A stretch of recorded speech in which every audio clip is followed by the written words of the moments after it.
Actually देखेगी तो कितने देर की होगी, तो देर की सही। डिबेंचर्स नेक्स्ट टॉपिक है हमारा, accounting of debentures. Accounting of debentures.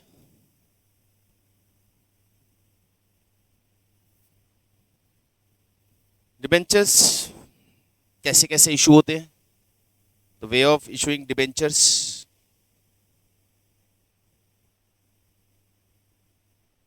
For cash, for other than cash, as collateral security, cash may be, lump sum,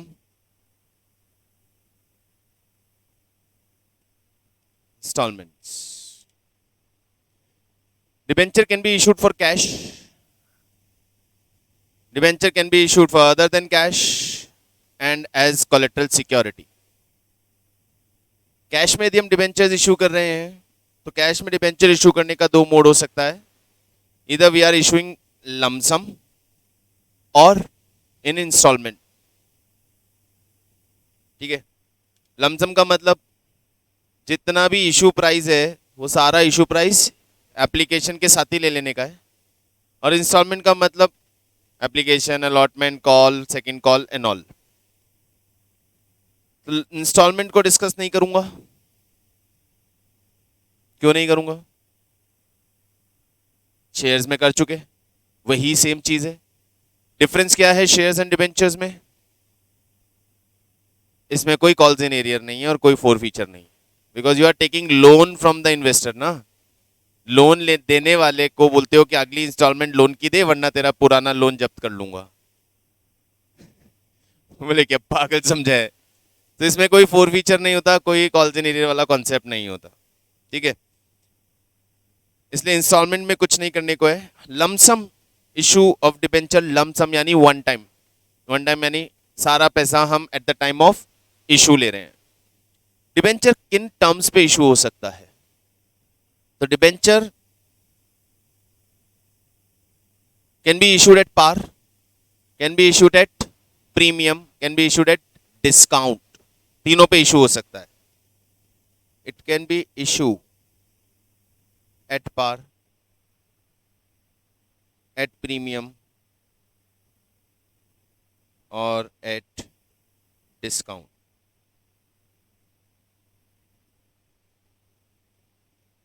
एक तो सिचुएशन ये होता है कि हमें इशू का टर्म गिवन है कि at what price we are issuing debenture, और एक ये और सिचुएशन होता है कि हमें इशू के साथ साथ डिबेंचर्स का रिडम्पशन यानी रीपेमेंट कब होगा और किस प्राइस पे होगा, वो टर्म भी साथ में दिया हुआ है कि it is redeemable after 5 year at this price, it is redeemable after 10 year at this price. तो हमें रिडम्पशन टर्म भी गिवन हो सकता है। पहले चीज समझना, इशू टर्म दिया हुआ है, रिडम्पशन की अभी कोई बात नहीं कर रहे हैं हम। Issue at par, what will be the journal entry? It's bank account debit to debenture application and allotment, debenture application and allotment account debit to debenture।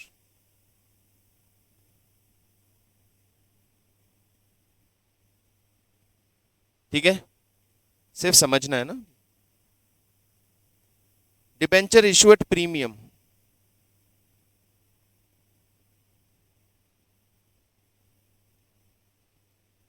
Bank account debit to debenture application and allotment, debenture application and allotment account debit to debenture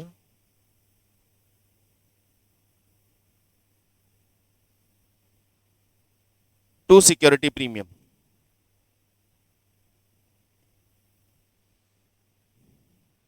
at discount,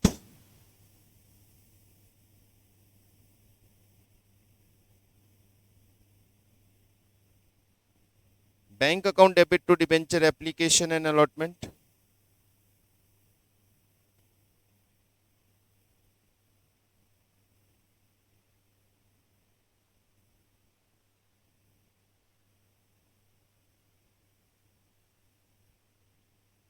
discount on issue account debit,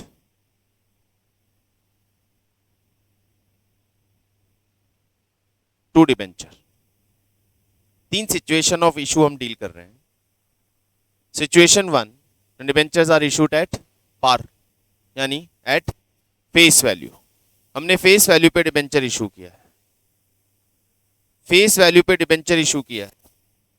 मान लेते हैं debenture is of 100 rupees, तो 100 रुपए का face value, 100 रुपए पे issue हुआ, 100 रुपए आया, 100 रुपए डिबेंचर में ट्रांसफर हो गया। हम इशू कर रहे हैं प्रीमियम पे, यानी हम 10 रुपीज का प्रीमियम ले रहे हैं suppose. So we will get 110 100 rupees debenture में और 10 रुपीज प्रीमियम का। से हम 90 में इशू कर रहे हैं, हम 10 रुपीज का डिस्काउंट दे रहे हैं। We will get 90, 10 rupees discount का, और डिबेंचर कितने का क्या होगा, 100 का। डिबेंचर में ऑलवेज फेस वैल्यू आएगी, डिबेंचर में ऑलवेज फेस वैल्यू आएगी।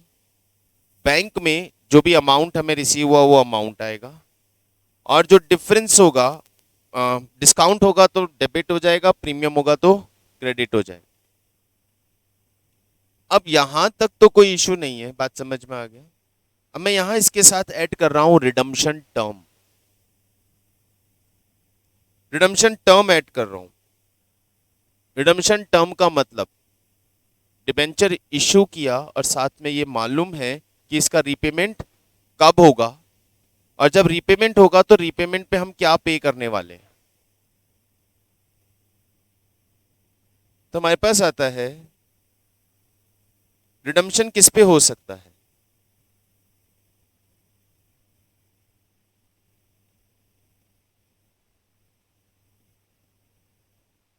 रिडम्पशन किस पे हो सकता है, या तो पार पे या प्रीमियम पे। रिडम्पशन कभी भी डिस्काउंट पे नहीं हो सकता, मतलब आप कम प्राइस रीपे नहीं कर सकते, तो या तो पार पे होगा या प्रीमियम पे होगा। रिडम्पशन या तो पार पे होगा या प्रीमियम पे होगा। यदि रिडम्पशन पार पे होता है, मतलब eight the time of repayment हमें 100 रुपीज देना है, जितना फेस वैल्यू है वो पे करना है, फाइन, नो इशू। बट यदि मैं आपको ये बोलता हूं कि आपका रिडम्पशन, शेयर डिबेंचर का रिडम्पशन हमें प्रीमियम पे करना है, प्रीमियम पे रिडम्पशन करने का मतलब we are suppose to pay some extra amount at the time of redemption over and above the face value. Face value से कुछ एक्स्ट्रा अमाउंट हमें रिडम्पशन पे करना पड़ेगा। अब ये जो एक्स्ट्रा अमाउंट हम रिडम्पशन पे करने जाने वाले हैं वो कंपनी के लिए लॉस है, और वो आपको आज ही पता है कि that amount of loss will incurred in future, कि इतना लॉस फ्यूचर में होने वाला है। अब जब आपको आज ही पता है कि फ्यूचर में इतना अमाउंट लॉस होने वाला है, तो प्रूडेंस बोलता है कि आज ही उस लॉस के लिए रिजर्व बना लो, प्रोविजन बना लो, प्रिपेयर हो जाओ। सो ये redemption is on par, if redemption is on par, nothing to be considered. But if redemption is on premium, तो हमें फ्यूचर में प्रीमियम पे करना रहेगा, और वो एक्स्ट्रा प्रीमियम जो हमें पे करना है उसके लिए हमें क्या बनाना है, रिजर्व या प्रोविजन। कैसा प्रोविजन, सर एक लॉस होने वाला है, loss on issue of debenture debit to premium on redemption, हम एक ये एंट्री बना लेंगे, हम ये लॉस का अरेंजमेंट कर लेंगे। Loss on issue account debit to premium on से हमें फ्यूचर में 5 रुपये प्रीमियम पे रिडम्पशन करना है, तो 5 रुपए से ये एंट्री और बना देंगे। क्या ये आपके इशू प्रोसीजर को चेंज करेगा?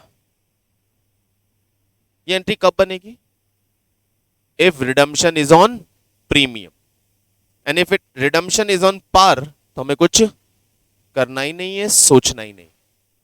In case if redemption is on premium, then we have to make an additional entry. That means arrangement of that loss will arise on the date of redemption. उसका एक arrangement का entry बनाना है, loss on issue account debit to premium on redemption.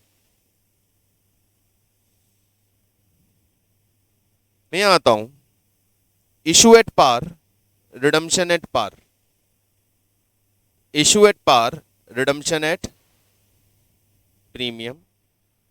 Issue at premium, redemption at par. Issue at premium, redemption at premium. Issue at discount, redemption at par. Issue at discount, redemption at premium. Total 6 situation बनती है हमारे पास.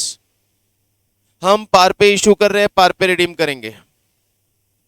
Sir आप issue पे दिमाग लगाओ, redeem किस पे करेंगे इसकी बात बाद में करते हैं. Just focus on issue. ये लीजिए सर, इशू की एंट्री बना दी. अब सोचो रिडीम किस पे कर रहे हो?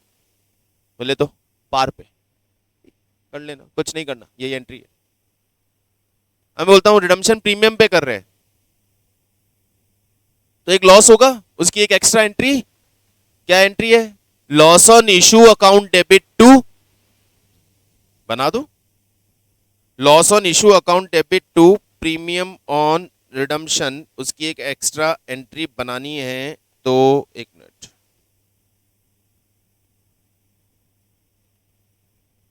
₹5 का प्रीमियम देना है सर रिडम्पशन पे, तो उसकी एक एक्स्ट्रा एंट्री बनानी पड़ेगी. बना दो, इतना क्या सोच रहे हो? कहां बनाए? इसके बाद नहीं, इसी के अंदर डाल देते. Loss on issue account debit to premium on redemption ₹5, इसी के अंदर ऐड कर दिया. कब करना है ये? When redemption is on prim. आओ, issue at premium. Issue at premium. Entry में कोई डाउट? बन गई entry issue at premium. Redemption नहीं सोचा मैंने अभी तक, मैंने इशू किया है प्रीमियम पे और एंट्री बना लिया. अभी पता चला रिडम्पशन, रिडम्पशन का टर्म दिया हुआ है सर. ओके, किस पे रिडीम होने वाला है? बोले पार पे. कुछ नहीं करना, बन गया एंट्री. सर प्रीमियम पे रिडीम होने वाला है तो एक एक्स्ट्रा एंट्री बनेगी. क्या बनेगी? Loss on issue account debit to premium on redemption. कितना दे रहे हो? बोले ₹5. इसी के अंदर वो एंट्री डाल दी. Situation 3, issue at discount. बन गई एंट्री. सोचना नहीं है उस वक्त कि रिडम्पशन किस पे हो रहा है. इशू एट डिस्काउंट, एंट्री बना दी. ना भी पता चलता है रिडम्पशन का टर्म दिया है सर, किस पे रिडीम करना है? बोले पार पे. कुछ नहीं करना है, यही एंट्री रहेगी. रिडीम करना है प्रीमियम पे तो एक एक्स्ट्रा एंट्री इसमें डाल देते हैं. क्या? Loss on issue account debit to premium on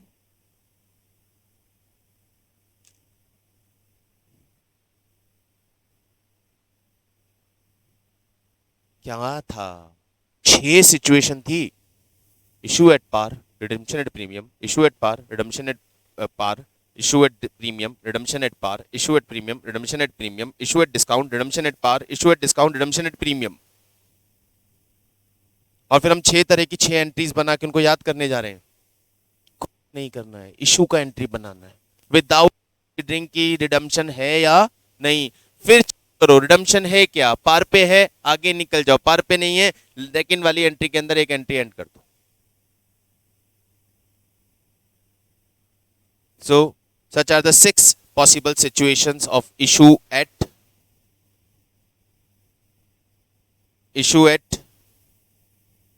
lump sum वाला केस. तो लमसम वाले केस में हमारे पास ये 6 सिचुएशंस बनती हैं.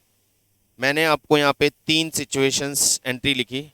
जो रेड वाली एंट्री साथ में मर्ज हुई है वो प्रीमियम के रिडम्पशन के केस में मर्ज हुई है. ये आपके पास सारा बुक में नोटेड है। इसमें किसी को कुछ पूछना है तो बताएं, फिर आगे बात करें।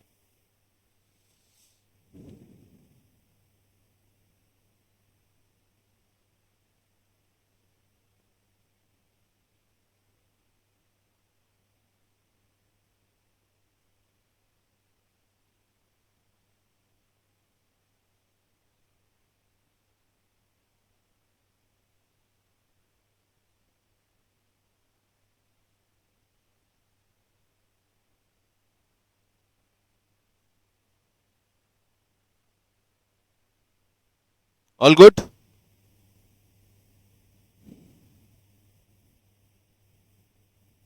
चलो नेक्स्ट आता, इशू एज कोलेट्रल सिक्योरिटी, नहीं, issue other than cash, issue और debenture other than cash.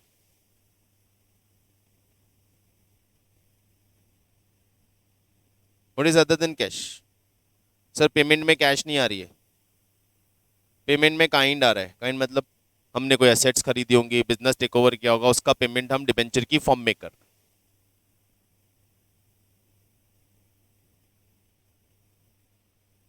For purchase of assets, assets account debit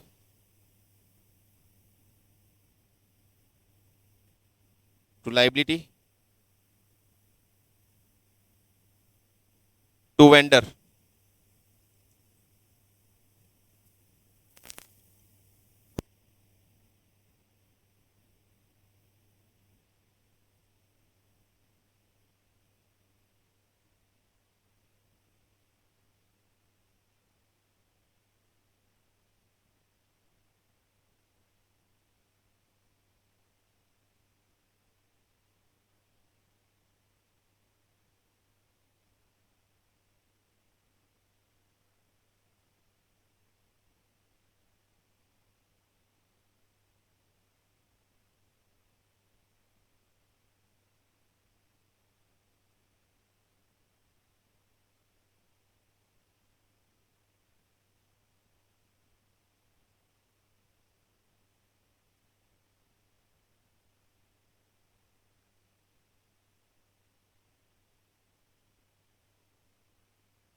हमने असेट्स टेक ओवर किया, असेट्स परचेज किया, एंट्री हो गया assets account debit to liability to vendor. जितना assets खरीदा वो डेबिट, जितना लाइबिलिटी टेक ओवर किया वो क्रेडिट। वेंडर को जितना परचेज कंसीडरेशन देना है,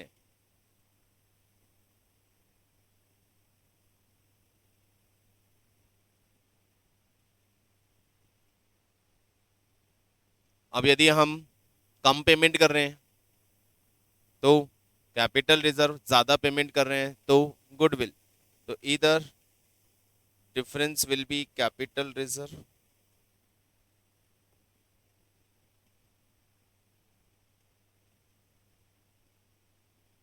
और गुडविल, दोनों में से कोई एक होगा।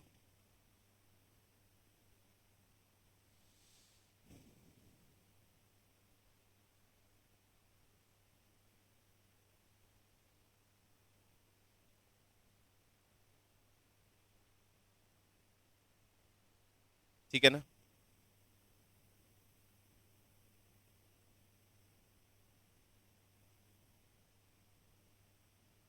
इसको हम ये कह सकते हैं,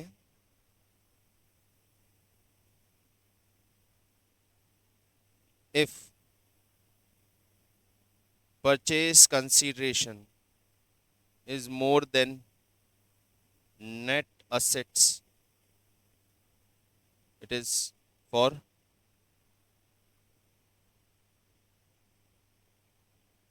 goodwill, and if PC is less than net asset,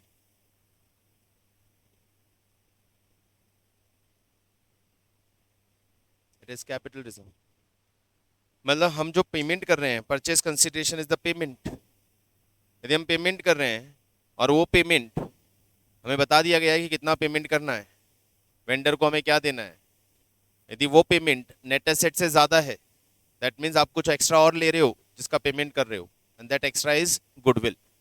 और यदि आप जो पेमेंट कर रहे हैं वो नेट एसेट से कम है, मतलब आपने जितना लिया है उससे भी कम पेमेंट किया है, that is your profit, and उसे हम ट्रांसफर कर देंगे कैपिटल रिजर्व में। नेट एसेट का मतलब क्या है यहाँ पे? Assets taken over minus liabilities taken over, ये हमारी नेट एसेट होती है।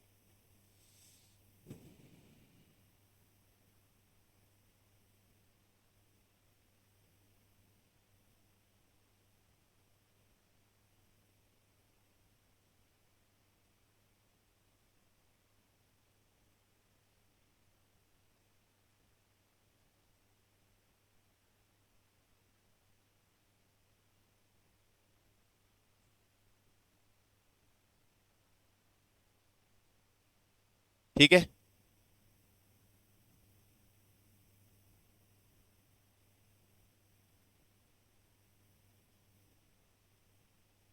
ये तो परचेज का एंट्री हो गया। पेमेंट,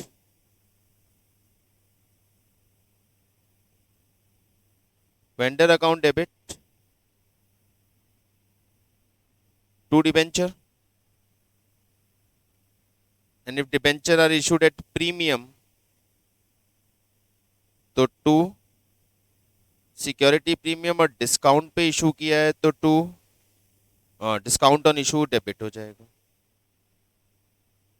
इन दोनों में से भी कोई एक चीज आएगी, इधर इशूड एट पार और प्रीमियम और discount. If issued at par then nothing will be there, if at premium तो प्रीमियम आएगा, अदरवाइज डिस्काउंट आएगा। यहाँ एक कैलकुलेशन करनी होती है हमें, number of debenture to be issued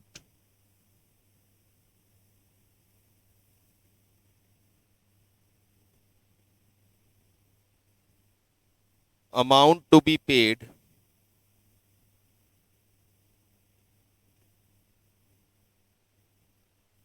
divided by issue price, amount to be paid divided by issue price. कितना अमाउंट पे करना है और क्या इशू प्राइस है उसके बेसिस पे डिसाइड होगा number of debenture to be issued, कि कितना अमाउंट आप डिबेंचर के थ्रू पे करने वाले हो और किस प्राइस पे आप डिबेंचर इशू करने वाले हो, then you will get number of debenture to be issued. ठीक है, तो ये हो गया सेकंड केस हमारा, debenture issues other than cash.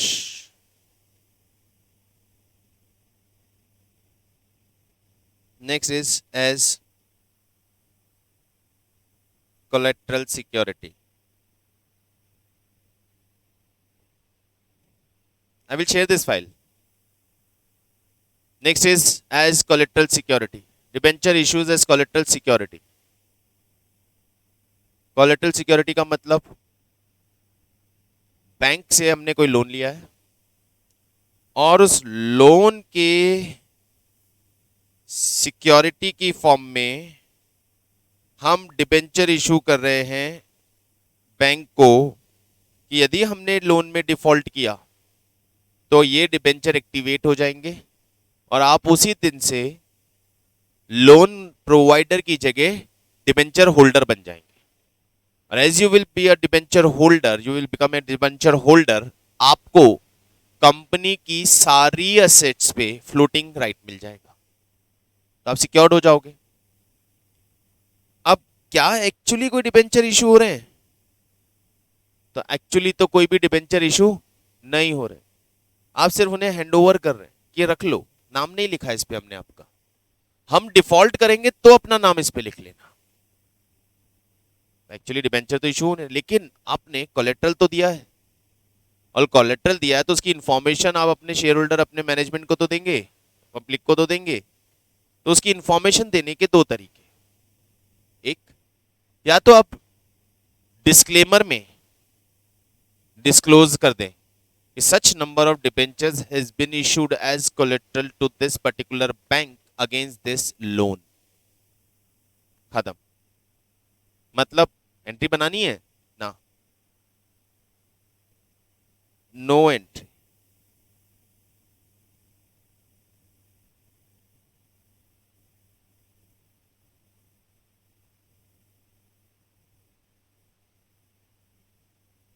Just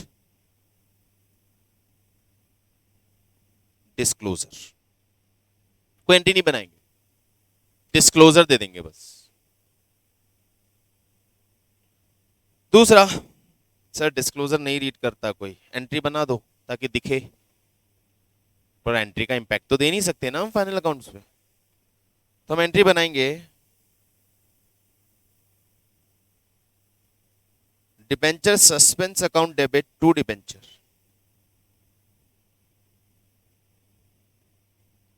हम एंट्री बनाएंगे debenture suspense account debit to debenture.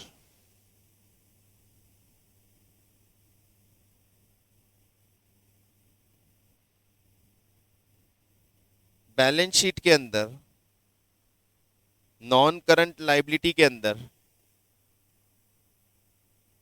Long term borrowings के अंदर डिबेंचर दिखाओगे, लेस डिबेंचर सस्पेंस कर दोगे और अमाउंट हो जाएगा नील। क्योंकि डिबेंचर इशू तो हुआ ही नहीं ना, तो अमाउंट तो कुछ आएगा ही नहीं। तो हम अमाउंट दिखाया है, हमने डिबेंचर दिखाया है और डिबेंचर सस्पेंस को उसमें से माइनस करके फाइनल अमाउंट जीरो कर दिया है। सो ये दो तरीके हैं debenture issues as collateral security.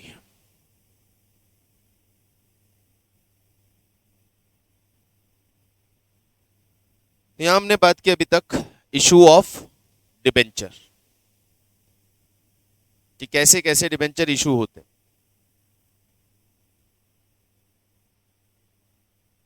Next,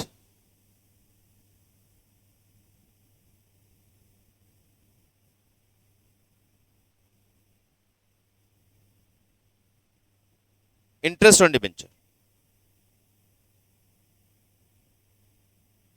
next है interest on debenture. Sir debenture issue है तो डिबेंचर पे इंटरेस्ट भी तो दोगे। डिबेंचर यदि इशू किए तो डिबेंचर पे इंटरेस्ट भी तो देंगे, बिल्कुल देंगे सर। और यदि डिबेंचर पे इंटरेस्ट दोगे तो कब दोगे? नॉर्मली डिबेंचर पे साल में 2 बार इंटरेस्ट दिया जाता है।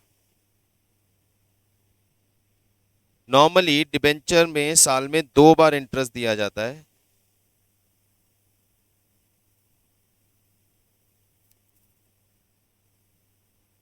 एक सेकेंड गाइस,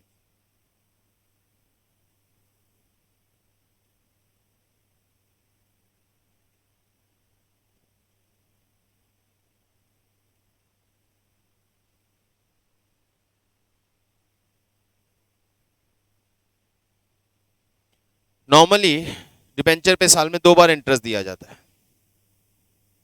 जब भी इंटरेस्ट देंगे इंटरेस्ट की एंट्री बनाएंगे। इंटरेस्ट की क्या एंट्री बनेगी? इंटरेस्ट पे करने के लिए एंट्री बनेगी debenture interest account debit to debenture holder to TDS. Debenture interest account debit to debenture holder to TDS. जितना इंटरेस्ट पे करना है वो पूरा डेबिट होगा, लेकिन उस इंटरेस्ट का एक पार्ट यदि हमें गवर्नमेंट को टीडीएस देनी है तो उसमें से एक पार्ट टीडीएस में ट्रांसफर कर देंगे और बाकी डिबेंचर होल्डर को। से मुझे 1000 रुपीज का इंटरेस्ट देना था, 10% टीडीएस था, तो 100 रुपए टीडीएस में और 900 रुपए होल्डर में। क्योंकि डिबेंचर होल्डर को हम 900 ही देंगे। बोले बाकी कहाँ गए सर हमारा इंटरेस्ट? बोला आपका इंटरेस्ट पे टैक्स लगने वाला था, वो टैक्स हमने काट लिया और वो टैक्स काट के हमने गवर्नमेंट को दे दिया। तो हम खुद टैक्स डिडक्ट करेंगे और डिडक्टेड टैक्स गवर्नमेंट को पे कर देंगे। तो दूसरा एंट्री होगा debenture holder account debit to bank, और तीसरा होगा TDS account debit to bank. whenever we pay interest, जब भी इंटरेस्ट देने का है, जब भी इंटरेस्ट पे करने का है, तो इंटरेस्ट का ये एंट्री होगा subject to TDS is there. TDS नहीं है तो टीडीएस वाला पार्ट हटा दो।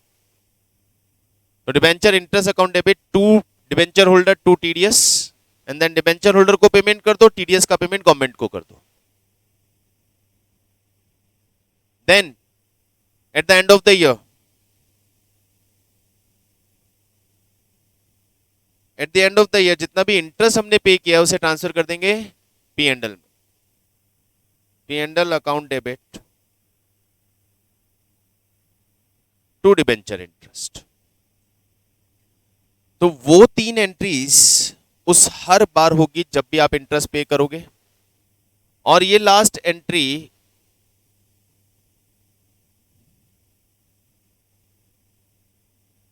अच्छा भाई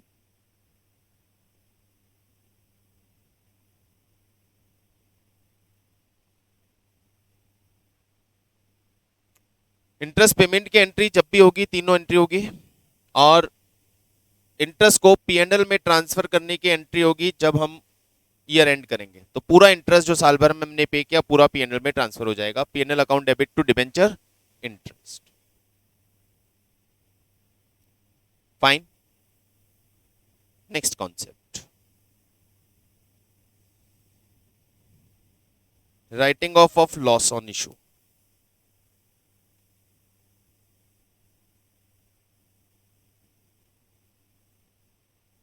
एंड डिस्काउंट ऑन इशू।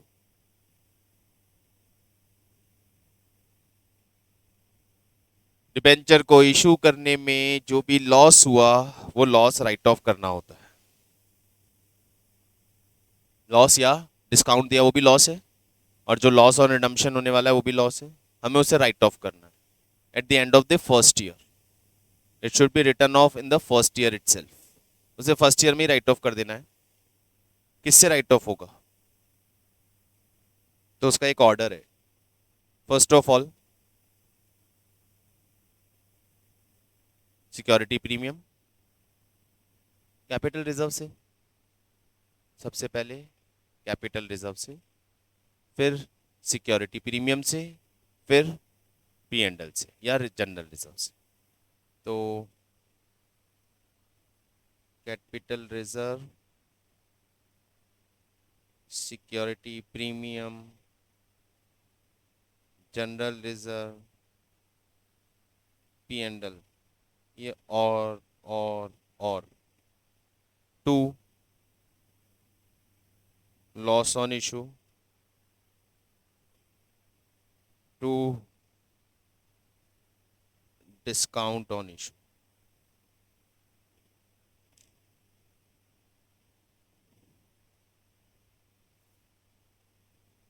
ये हो गया लॉस राइट ऑफ।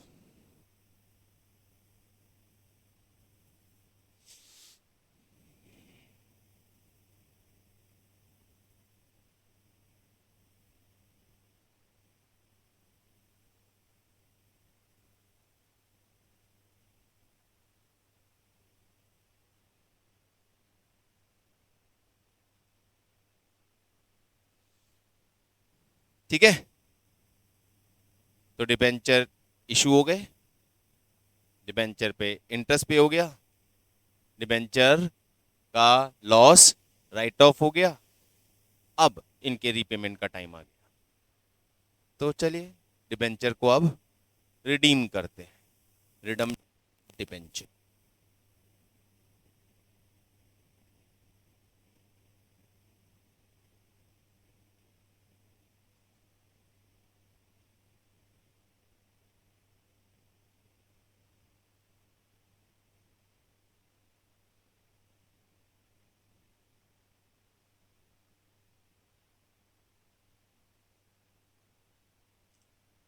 डिबेंचर का रीपेमेंट करने के चार तरीके।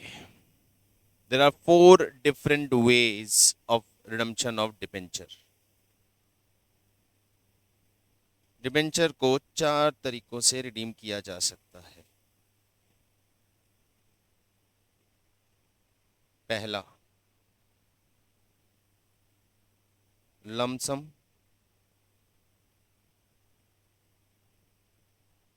दूसरा, instalment by draw of lots. तीसरा,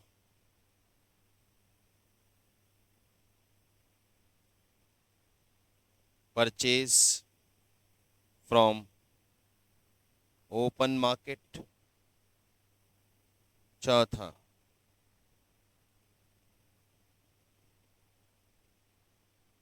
conversion in shares. There are 4 different modes of redemption of debenture. Debenture holder को उनका पैसा तय समय पे लौटाने के लिए 4 अलग अलग तरीके हैं। पहला, लमसम। बोले तो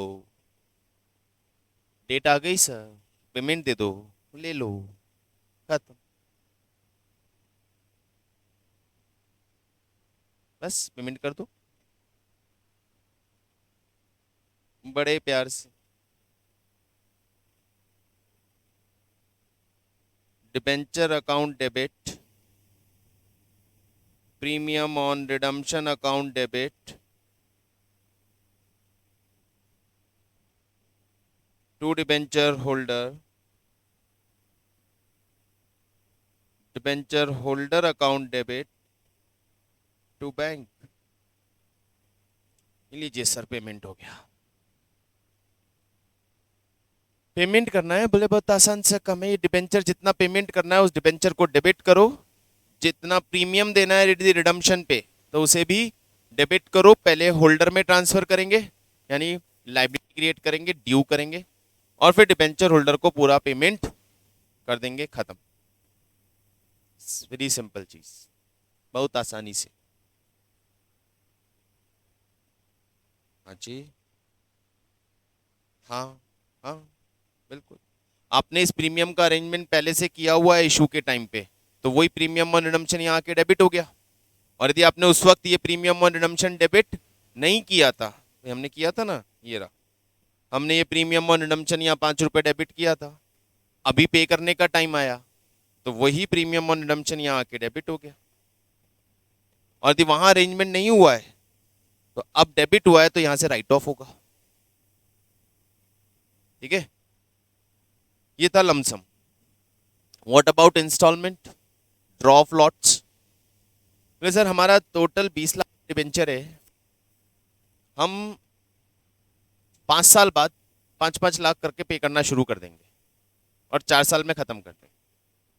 5 साल बाद पहले 5 लाख, फिर अगले साल फिर 5 लाख को पेमेंट करेंगे, फिर अगले साल फिर 5 लाख को पेमेंट करेंगे। मतलब कौन से 5 लाख,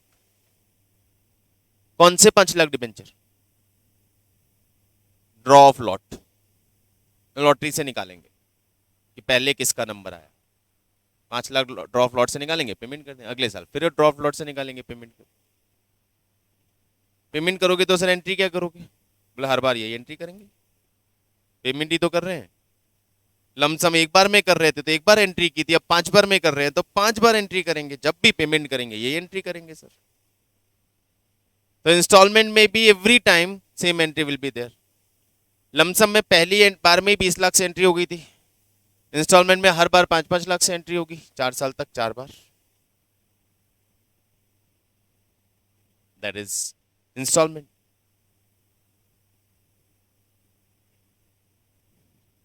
फिर आता है कन्वर्जन।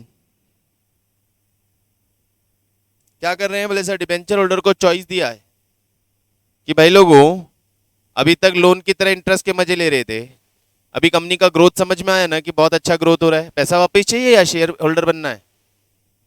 बोले शेयर होल्डर बनना है। बोले ठीक है, आज से तुम्हारा डिबेंचर खत्म और उसकी जगह तुम्हें दे देते हैं हम शेयर्स। तो पेमेंट में हम उन्हें क्या दे रहे हैं? शेयर्स। एंट्री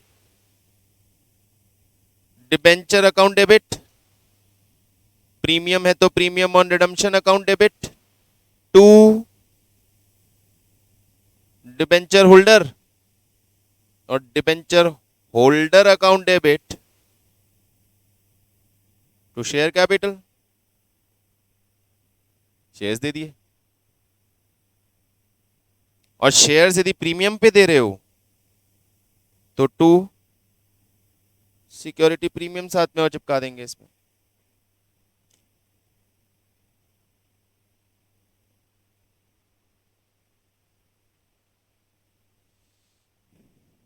क्या कहते हो,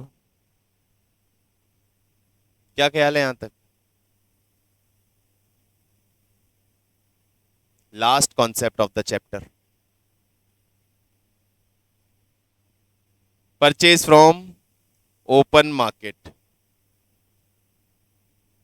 मतलब बोले सर हम मार्केट में जाएंगे, हमारे डिबेंचर मार्केट में ट्रेड होते हैं, हमारे डिबेंचर की ट्रेडिंग होती है, बाइंग सेलिंग का प्लेटफॉर्म अवेलेबल है, और डिबेंचर की यदि ओपन मार्केट में ट्रेडिंग हो रही है तो डेफिनेटली उनका कोई ना कोई मार्केट प्राइस भी होगा। मेरा डिबेंचर, ये स्टोरी है सबसे इंटरेस्टिंग, बस इसीलिए जगह छोड़ी है मैंने। मेरा डिबेंचर 100 रुपए का है फेस वैल्यू, मैंने बोला था प्रीमियम पे रिडम्पशन करूंगा, या मैंने कुछ बोला ही नहीं था, मान लो मुझे उसका रिडम्पशन करना है तो कितने रुपए देने पड़ेंगे? कम से कम 100 देने ही पड़ेंगे। मेरे डिबेंचर होल्डर मेरा डिबेंचर होल्ड करके बैठे हैं and they are allowed to trade in the market. और मार्केट में मेरे डिबेंचर की प्राइस चली गई 95, चलो 95, प्राइस फेस वैल्यू से भी कम। अपन ने दिमाग लगाया, बोले मार्केट से डिबेंचर खरीद लेते हैं, खुद के ही डिबेंचर में पैसा डाल देते हैं, खुद ही का डिबेंचर मार्केट से परचेज कर लेते हैं। अब आपने खुद का ही डिबेंचर मार्केट से खरीद लिया, कितने में? 95। अब आपकी बैलेंस शीट की पोजीशन देखो, इधर लाइबिलिटी साइड पे डिबेंचर और इधर असेट साइड पे खुद ही के डिबेंचर का इन्वेस्टमेंट अलाउड है।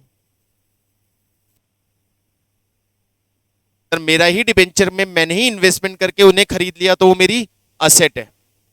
अभी मन करता है बोले यार कैंसिल ही कर देते हैं, तो लाइबिलिटी को असेट से उठा के कैंसिल कर दिया। भाई मैं डिबेंचर होल्डर का पेमेंट करने जाऊंगा तो किसको पे करूंगा? डिबेंचर होल्डर को, और उसका होल्डर कौन है? मैं खुद, तो खुद ही को तो पेमेंट करना है, तो मैंने उठा के कैंसिल कर दिया। और उस कैंसिल करने में मुझे 5 रुपए का प्रॉफिट होगी, क्योंकि यदि पब्लिक को रिडीम कर देता, रिडम्पशन के लिए जाता तो कितना देना रहता? 100 रुपए। लेकिन मैंने खुद ही का डिबेंचर 95 में खरीद के उसको कैंसिल कर दिया, 5 रुपए का प्रॉफिट हो गया। It's a capital profit. तो मैं अपना ही डिबेंचर मार्केट से खरीद के उन्हें कैंसिल कर देता हूं और रिडीम कर लेता हूं। और ये मैं कब करूंगा? जब मार्केट में प्राइस फेस वैल्यू से भी कम चल रही हो, ताकि मुझे कम पेमेंट में ही काम हो जाए। सर मैंने मार्केट से खुद के डिबेंचर तो खरीदे हैं और अपने डिबेंचर की डिमांड बढ़ाई है, मुझे उम्मीद है कि price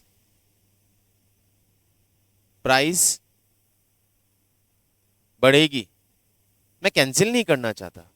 I am holding such debentures as investment. मैं उन डिबेंचर को अपने पास ही रख रहा हूं, इधर लाइबिलिटी चलने देता हूं, इधर असेट चलने देता हूं।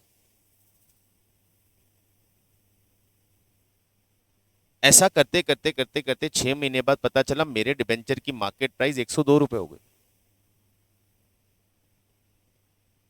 अभी वापस बेच दो। 95 में इन्वेस्टमेंट खरीदा था, 102 रुपए में बेच दिया, 7 रुपए का प्रॉफिट। अब रिडम्पशन करने चलते हैं, तो रिडम्पशन पे क्या देना है? 100 रुपए। लमसम मेथड चूज करके रिडम्पशन कर दो।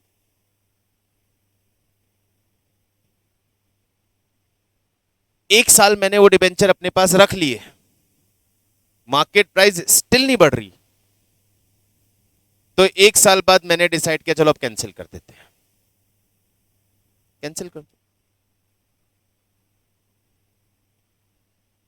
समझ में आ रही सिचुएशन? मैं अपने ही डिबेंचर ओपन मार्केट से परचेज कर रहा हूं। परचेज करने के पीछे मेरे दो मोटिव हो सकते हैं। पहला, या तो मैं उन्हें इमीडिएटली कैंसिल कर दूंगा या मैं उन्हें होल्ड करके चलूंगा। यदि मैं इमीडिएटली कैंसिल कर दूंगा तो मेरे डिबेंचर का रिडम्पशन हो गया। यदि मैं होल्ड करके चलूंगा तो फिर दो बातें होंगी। फ्यूचर में यदि प्राइस बढ़ी तो मैं उन्हें रीसेल कर दूंगा, या फिर फ्यूचर में प्राइस नहीं बढ़ी तो उन्हें कैंसिल करके रिडम्पशन कर दूंगा। समझ में आया स्टोरी? कितनी सिचुएशन हो गई? पहले दो बातें होंगी, नहीं पहले एक ही बात होगी। डिबेंचर खरीद रहा हूं, क्या करने के लिए? कैंसिल या इन्वेस्टमेंट? कैंसिल, खत्म। इन्वेस्टमेंट, दो बातें होंगी, फ्यूचर में कैंसिल या रीसेल। ओके है ना सभी को यहां तक? ये तो नॉर्मल सिचुएशन। अब इस नॉर्मल सिचुएशन में थोड़ी सी एबनॉर्मलिटी डालते हैं।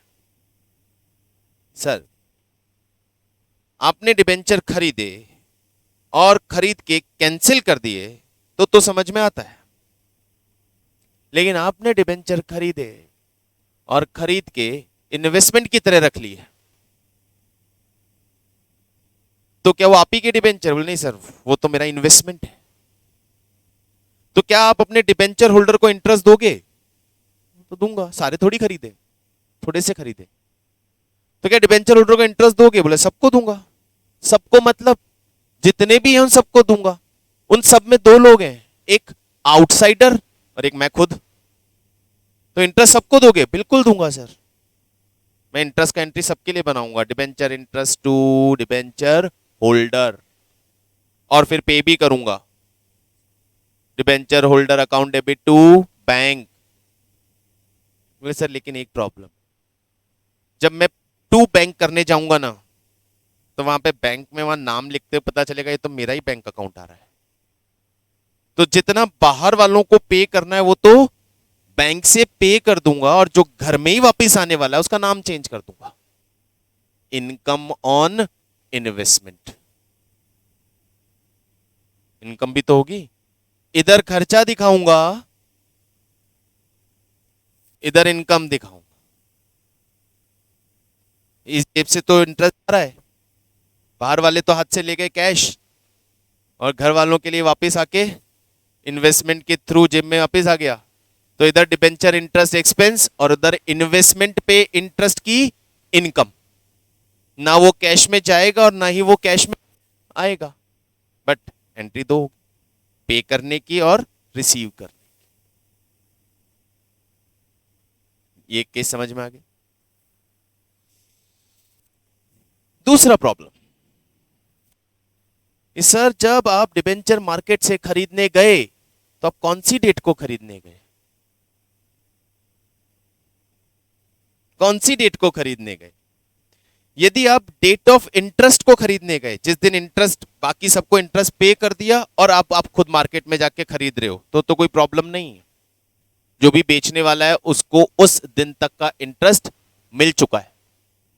लेकिन यदि आप इंटरेस्ट दे दिया और उसके 3 महीने बाद खरीदने जा रहे हो, कोई क्यों बेचेगा? कोई क्यों बेचेगा? 3 महीने का इंटरेस्ट चाहिए ना उसको, और इंटरेस्ट की डेट आने में अभी 3 महीने और बाकी है। सर बिकता है, बेचने वाला मार्केट प्राइस के साथ उन 3 महीने का इंटरेस्ट भी मुझसे ले लेगा, तब तो चलेगा। तो आप जब खरीद के लाओगे तो आप कॉस्ट पे करके आओगे, प्लस उस दिन तक का अक्रियूड इंटरेस्ट भी पे करके आ जाओगे। तो वो पार्टी जो आपको बेच रही है वो आपको प्राइस कोट करेगी।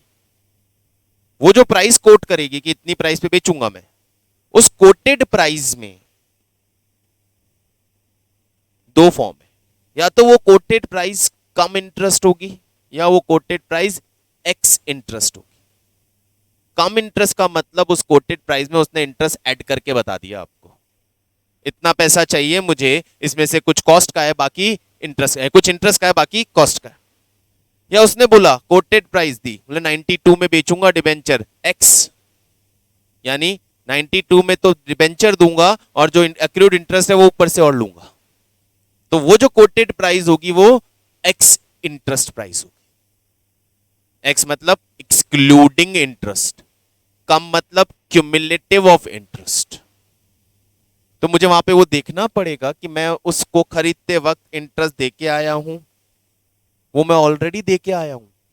जब मैं ऑलरेडी दे के आया हूं तो जब 6 महीने बाद जो ड्यू डेट ऑफ इंटरेस्ट आएगी तब मुझे उन डिबेंचर्स पे इंटरेस्ट नहीं देना, क्योंकि मैं दे के आया हूं। तो उसकी कैलकुलेशंस इस तरह से करके ये ही एक अकेला सब पे भारी। तो जितने हमने ऊपर डिस्कशन किए वो सब कंफर्टेबल थे, यही एक सबसे अलग डिस्कशन है, सबसे लेंदी है, जिस पे हम चर्चा अलग से करेंगे।